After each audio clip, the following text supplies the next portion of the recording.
J'espère que vous appréciez notre podcast. Si jamais vous voulez nous supporter et acheter une copie du livre D'endetté à millionnaire, disponible sur le site votreconseiller.net au coût de 7,95 $, lâchez-vous lousse, ça va nous faire plaisir. Merci de votre support. Passez une belle journée.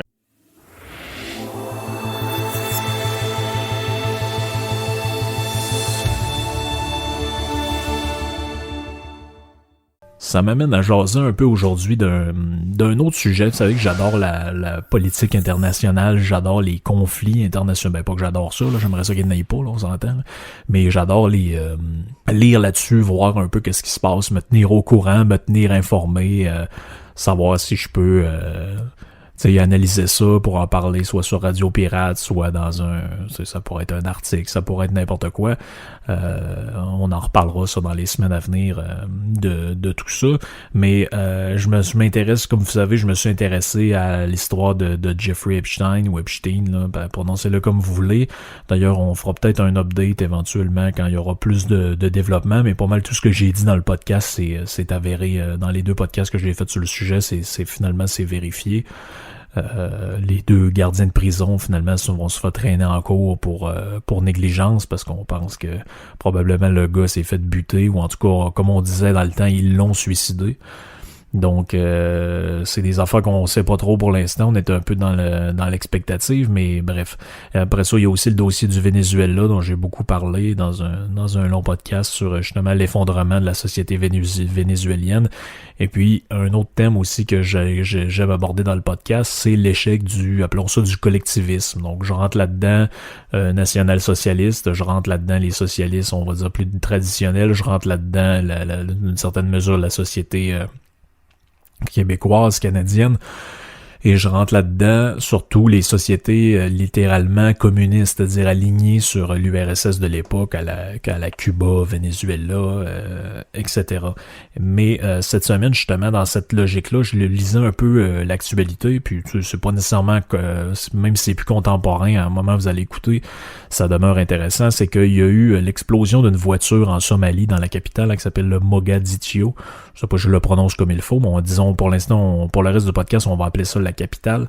Et on voit que jusqu'en 2012, quand on s'intéresse un peu au cas de la Somalie, j'ai fait des recherches là-dessus, on voit depuis 2012, ils ont beaucoup de difficultés à avoir des services de voirie, l'éclairage public pose problème, il n'y a plus vraiment de théâtre, de place pour se divertir pour les gens, les polices ont vraiment de la misère à faire leur travail, et puis aller jusqu'à la chute de Kadhafi, la seule ambassade internationale qu'il y avait dans la capitale somalienne, c'était l'ambassade de la Libye, qui avait une délégation sur place, toutes les autres veulent rien savoir d'aller jouer là-bas. Et il y a aussi la militante des droits de l'homme dans l'actualité, Alma Selman, qui a été tuée par balle en Somalie. Donc elle, c'est une somalienne, je crois, d'origine, mais elle était maintenant canadienne. Elle était fille d'un célèbre militant pacifiste somalien, Elman Hamid, qui lui-même a été assassiné en 96 dans toutes sortes de bouleversements reliés à la guerre civile. Comme vous le savez sûrement, quand on pense à Somalie, on pense beaucoup à piraterie.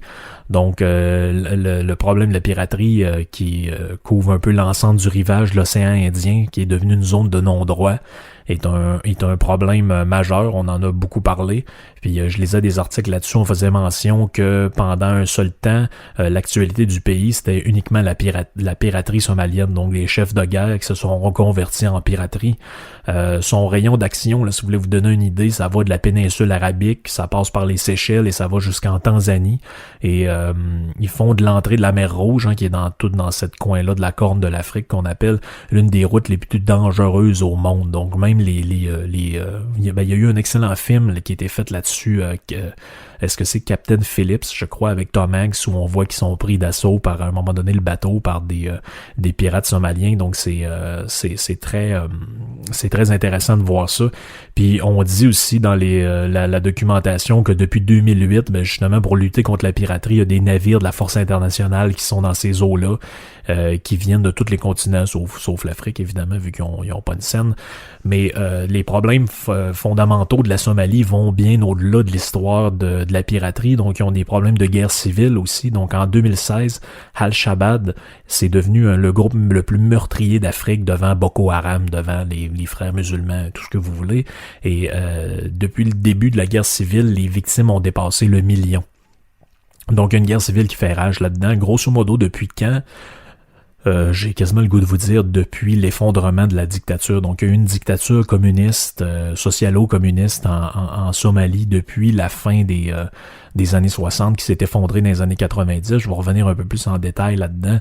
Mais grosso modo, la conséquence de cet effondrement-là, c'est une guerre civile, puis c'est aussi le fait que au-dessus de 80% des réfugiés qui viennent d'Afrique sont originaires, grosso modo, de 3 ou 4 places. C'est le Tchad, le Soudan, le Congo et la Somalie. Et au-dessus de 80%, c'est comme je l'ai dit, de ces gens-là viennent pratiquement de cette corne de l'Afrique-là. Donc le Congo, la Somalie, tout ce coin-là du monde qui sont pris avec toutes sortes de problèmes, et notamment les guerres intracommunautaires, puis toutes sortes de patentes vraiment, vraiment spéciales. Donc, si on refait un petit historique un peu juste pour comprendre, la Somalie s'est créée en juillet 1960 par l'union de 2 territoires. Donc, c'était comment? C'est qu'avant, la Somalie était divisée en 2. Il y avait une partie qui appartenait à l'Italie et l'autre partie qui appartenait aux Britanniques. Donc, ceux qui connaissent un peu l'histoire de la Deuxième Guerre mondiale, vous savez qu'à un moment donné, Mussolini envoie des soldats en Éthiopie puis en Somalie parce que c'est d'anciennes colonies italiennes qui étaient sous protectorat italien. Donc, devant la fin des années 60, il y a un genre de mouvement de libération. Là. En tout cas, ces nations-là accèdent à l'indépendance et puis on les décide de les réunir sous un seul territoire dans les années 60. Sauf que, évidemment, ce qui devait arriver, en 1969, il y a un coup d'État de Siad Barre. Mais bref, appelons-le le dictateur. Donc, le dictateur communiste qui est vraiment affilié à l'URSS. Là. Donc, à l'époque, il y a vraiment c'est un peu comme la révolution cubaine, si vous voulez. Donc, c'est passé un peu le même genre de choses en Somalie. Et de même, on dit que le 16 novembre 1970, quand vous fouillez la documentation, on apprend que le dictateur somalien se rend en visite en URSS comme dignitaire reçu et rencontre le président Brejnev. Donc, Brejnev le rencontre, et puis l'année suivante, des étudiants somaliens sont envoyés dans des universités soviétiques pour se faire laver le cerveau, pour se faire éduquer. Oh, qu'est-ce que je dis là? Et on dit qu'en 74-75, il y a au-dessus de 1000 étudiants des universités somaliennes, ou je ne sais même pas s'il y a des universités en Somalie, mais bref, des écoles somaliennes qui vont suivre des formations en URSS.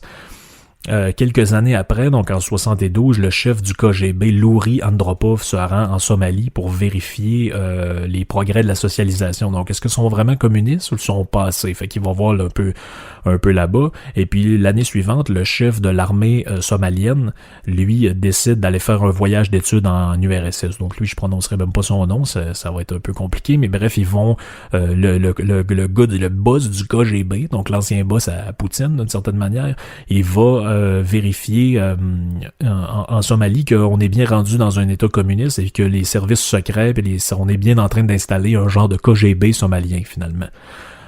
En 74, 2 ans après, il y a un dignitaire russe, Nikolai Podgorny, qui arrive dans la capitale somalienne pour une visite, et puis 3 jours plus tard, on va assister à la signature d'un traité d'amitié qui lie l'Union soviétique et la République démocratique somalienne pour 20 ans. Ça, c'est très drôle. Avez-vous déjà remarqué qu'à chaque fois qu'il y a le mot démocratique dans quelque chose, c'est jamais démocratique? Moi, ça m'a tout le temps fait rire, ça. La République démocratique du Congo, la République démocratique de Somalie, la République démocratique de Corée du Nord ou République populaire. À chaque fois qu'il y a le mot démocratique quelque part, il y a toujours le peuple qui est là dans le cul. Mais bon, ça doit être un hasard. Et puis, pour ceux qui sont dubitatifs, là, est-ce que c'est vraiment une politique communiste ou est-ce que c'est rien de la propagande occidentale? Ben, il y a une politique de nationalisation qui est mise en place, de contrôle des prix, et les communautés de travailleurs qui vont fonctionner sur une espèce de mode autogestionnaire sont créées. Donc, cette campagne de nationalisation qu'il y a en Somalie à l'époque, sous parrainage de l'URSS, concerne toutes les banques, les compagnies pétrolières qui à l'époque fonctionnent encore là-bas, les compagnies d'assurance et le secteur de l'import-export. Donc, vous me direz, c'est pas 100% de l'économie, mais dans une économie rudimentaire comme la Somalie, c'est pas loin de l'être. Sauf que là, il arrive un problème. Le dictateur somalien étant pas très brillant, il décide de déclencher une guerre avec l'Éthiopie, un autre pays sous protectorat soviétique, donc un autre pays socialiste quand la colonisation se met à s'effondrer. Et puis, finalement, qu'est-ce qu'il fait? Ben, avec ça, il rompt un peu le pacte d'amitié qui lie la Somalie et l'URSS, parce que l'URSS, ils disent, ouais, mais t'as peu, là, c'est à nous autres aussi, l'Éthiopie, commence pas à faire la guerre avec. Mais ce que l'URSS avait pas compris, c'est que la Somalie et l'Éthiopie, en tout cas une partie des deux pays, se chicanent depuis le Moyen-Âge pour un territoire qui s'appelle l'Outgaden. Donc, vous avez peut-être déjà entendu, il y a une guerre qui porte ce nom-là. Ben, c'est une guerre entre l'Éthiopie et la Somalie qui ça perdure grosso modo depuis le Moyen-Âge à peu près. Donc, ils sont en guerre ensemble pour savoir qui va obtenir le territoire. Sauf que là, comme deux pays socialistes se font la guerre, puis qu'il y en a un qui est des deux qui est comme l'agresseur là-dedans, l'URSS décide de semi-laisser tomber la Somalie, donc moins d'argent qui rentre, moins de voitures, moins d'aide pour développer toutes sortes de programmes de pseudo-lavage de cerveau. Évidemment, la Somalie va être aussi une espèce de allié du Front de libération de la Palestine, donc un mouvement anti-Israël, évidemment. Sauf que là, vers la fin des années 80, le pouvoir commence à s'essouffler. 1990, qu'est-ce qui arrive? Il y a un match de football qui tourne à une émeute. Probablement, quand je dis football, là, j'ai pas vérifié, mais c'est probablement ce qu'on appelle nous autres du soccer, donc football européen. Le 6 juillet 1990, donc il y a 62 personnes qui sont tuées et 100 autres qui sont blessées dans un affrontement entre les troupes de Barré et des civils qui font manifestation lors d'une espèce d'émeute qui était suite à un discours que le bonhomme a fait. Au mois d'octobre de la même année, il y a des manifestations de libération pour des prisonniers politiques. Ça déclenche des affrontements avec les polices. On arrive au mois de décembre de la même année, il y a des fusillades qui éclatent à l'aéroport de la capitale. On va tuer un inspecteur de police. Il y a des centaines de soldats qui sont tués, puis qu'après ça, il y a toutes sortes de blessés qui sont dénombrés. On dit qu'il y a 600 Éthiopiens qui étaient réfugiés en Somalie qui sont massacrés par un groupe d'hommes armés. Donc on est vraiment on est au bord du déclenchement de la guerre civile qui perdure finalement jusqu'à aujourd'hui, pardon. Puis ce qui est le pire là-dedans, c'est que à ce moment-là, il y a un groupe de guérilla qui s'appelle le SNM. Donc c'est un des principaux groupes de chefs de guerre qui décide d'aller former un gouvernement indépendant dans le nord-ouest, je dirais, du pays, qui juste en haut de l'Éthiopie, mais donnant vers l'Arabie Saoudite. Eux vont décider que comme ça, qu'ils sont dans la République indépendante du Somaliland. Donc une partie de la Somalie est divisée en plusieurs secteurs, plusieurs petites régions, et il y a là-dedans le Jubaland et aussi vers le nord le Somaliland. Donc le Somaliland, c'est autoproclamé depuis presque 30 ans un pays indépendant. C'est pas vraiment reconnu par la communauté internationale, mais pour eux autres, ils sont un pays indépendant. Donc tout le monde se tape sa gueule au travers de ça. Et finalement, il y a effondrement de la dictature. Il y a une espèce d'intervention américaine et allemande dans la Somalie de l'armée pour essayer de nettoyer à soi cochon de 92 à 94-95. Et à un moment donné, on pense qu'on a instauré une genre de démocratie, que ça devait un peu comme en Libye, tu sais, que ça va aller un peu mieux. Finalement, début 96, aussitôt que l'armée est partie, la merde reprend. À 97-98, il y a encore une guerre qui éclate avec l'Éthiopie. Il y a de la création de plusieurs parcelles de territoire qui vont se revendiquer comme autonomes. Mais au-dessus de tout ça, il reste un parlement fédéral de la Somalie comme tel, de l'État somalien, qu'on peut voir parfois à l'ONU et tout ça. Sauf que sont tellement contestés et tellement menacés par les chefferies de guerre puis toutes les espèces de troupes dissidentes que en 2004, les activités du gouvernement somalien vont même être déportées au Kenya. Donc le parlement somalien, à un moment donné, dans les années 2000, va être au Kenya pour des raisons de sécurité parce qu'on menace à leur vie. On avance un petit peu dans le temps encore. En 2006, des seigneurs de guerre s'allient pour une alliance pour la restauration de la paix contre le terrorisme. Donc, il y a un moment donné, on savait pas trop, c'est comme en Libye ou en Syrie, est-ce qu'on penche pour les rebelles ou pour l'État qui est là? Finalement, il y a tout le temps un peu d'histoire. Finalement, on prétend qu'il y aurait des chefs de guerre qui auraient été soutenus par une alliance de armée occidentale. Puis finalement, l'idée, c'était de combattre la résurgence de l'islam. Parce que faut savoir que l'islam politique politique renaît en Afrique sous l'effondrement du socialisme. Donc, les dictatures socialistes africaines se sont effondrées une en arrière de l'autre, surtout suite à l'effondrement du bloc communiste et de l'URSS. Ça a beaucoup laissé place au fondamentalisme islamique de revenir au devant de la scène. Ce qui est dramatique, c'est que la même année, on recommence les conflits avec l'Éthiopie. Donc, c'est une guerre qui en finit plus. Là. Je veux dire, ça devient ingérable. Et puis là, on est carrément dans une faillite technique de l'État qui laisse place à la piraterie, aux conflits armés entre les chefs de guerre, etc., etc. En 2012, le moment assez inquiétant, il y a un président qui est élu qu'on prétend être proche des frères musulmans. Donc, en plus d'être encore un socialiste, un collectiviste, il est lui-même proche de mouvements fondamentalistes islamiques. Heureusement, il va être défait 5 ans plus tard, ou à peu près 5 ans, je sais plus si c'est 4 ou 5 ans les élections là-bas, mais il va y avoir l'élection en début 2017 d'un nouveau président qui parle anglais et qui a aussi la citoyenneté américaine. Donc lui, il est allé faire ses études aux États-Unis, et puis là, on pense que on va avoir un genre de cessez-le-feu, qu'il va avoir quelqu'un qui va amener un peu de modernité là-dedans, un peu de rationnel, mais il va faire face à une contestation violente et à des tentatives de coup d'État contre lui, contre la Constitution. On va dire que, ça c'est très malade, là, j'ai vu ça dans les détails, on disait, là il a agi contre la Constitution parce qu'il a essayé de faire des alliances avec d'autres pays africains pour des deals commerciaux, puis ça c'est illégal en Somalie. Donc c'est tellement un pays refermé sur lui-même et socialiste, socialo-communiste, que le simple fait de faire des alliances avec d'autres pays était anticonstitutionnel, puis là il a fait face à des mesures de destitution simplement pour ça. Donc si on fait un genre de wrap-up là-dedans, la guerre civile somalienne qui est éclatée à la chute de la dictature du communisme qui s'est installée à la fin des années 60 aurait fait au-dessus de 500 000 morts. 500 000 morts pour un total dont on pense que l'État somalien, c'est à peu près 10 millions d'habitants, mais c'est des estimations qu'on pense qui sont peut-être surévaluées aussi. Donc, pour la seule période de 92 à 94 où il y avait l'intervention militaire, on estime qu'il y a au-dessus de 100 000 Somaliens qui sont morts des conséquences de la famine, parce que le pays est complètement paralysé, il n'y a rien qui fonctionne dans cette place de tout croche-là. Quelques chiffres, juste pour vous donner une idée de comment ça fonctionne là-bas. L'économie, la guerre civile qui fait rage depuis les années 90 fait en sorte que l'économie là-bas repose sur à peu près deux choses, sur l'élevage, donc l'élevage animal, donc l'agriculture un petit peu, et quelques mines de sel. Donc, il y a des mines là-bas, le sel alimentaire, et qu'on prend aussi pour mettre dans les routes. Donc, il y a des mines de sel là-bas, puis il y a quelques compagnies qui opèrent ces mines-là quand ils se font pas faire sauter par des attentats terroristes. Le PIB par habitant est l'un des plus faibles au monde. On parle d'à peu près 600 $ américains annuellement par personne. Donc c'est ridicule.